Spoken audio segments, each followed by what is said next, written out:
যে একদম প্রথম দিন থেকে কলেজের সূচনা লগ্ন থেকে এই কলেজের জন্য রয়েছেন। তো আমি কলেজে 2009-10 ফার্স্ট কলেজ যখন স্টার্ট হয় সেই ফার্স্ট ব্যাচের স্টুডেন্ট ছিলাম 2009-10। তারপরে সংক্ষেপে দু চার কথা একটু বলি।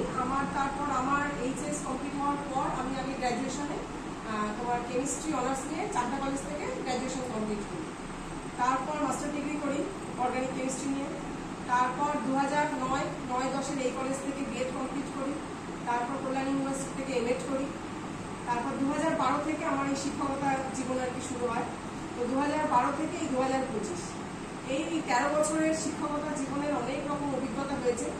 আর আমারও এটা মানে গর্বের বিষয় যে এই কলেজ থেকে আমি পাশ করে বেরিয়েছি এবং মানে অধ্যক্ষা হিসাবে প্রথম সূচনা মানে কর্মজীবনের সূচনা আমার এই কলেজ থেকেই শুরু হলো।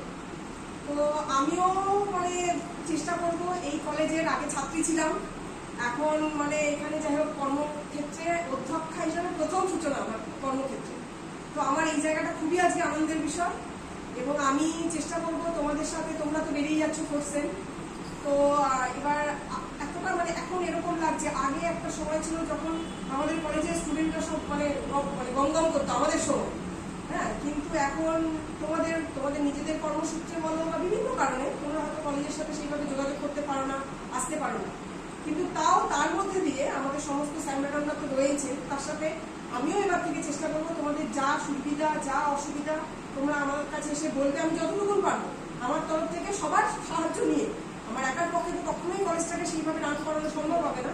আমি চেষ্টা করবো যারা পুরনো আছেন আমাদের সব মানে স্যারেরা, তাদের তো তোমাদের সাথে আছেন, তার সাথে আমিও চেষ্টা করবো সহযোগিতা করবো তাদের সাথে, যাতে কলেজটা আরো বেশি উন্নতি হয়। তাহলে তোমাদের যদি কোনো রকম সমস্যা হয় তোমরা এসে বলবে আমাদেরকে, আমরা সবাই মিলে চেষ্টা করবো তোমাদের সেই সমস্যার সমাধান করার।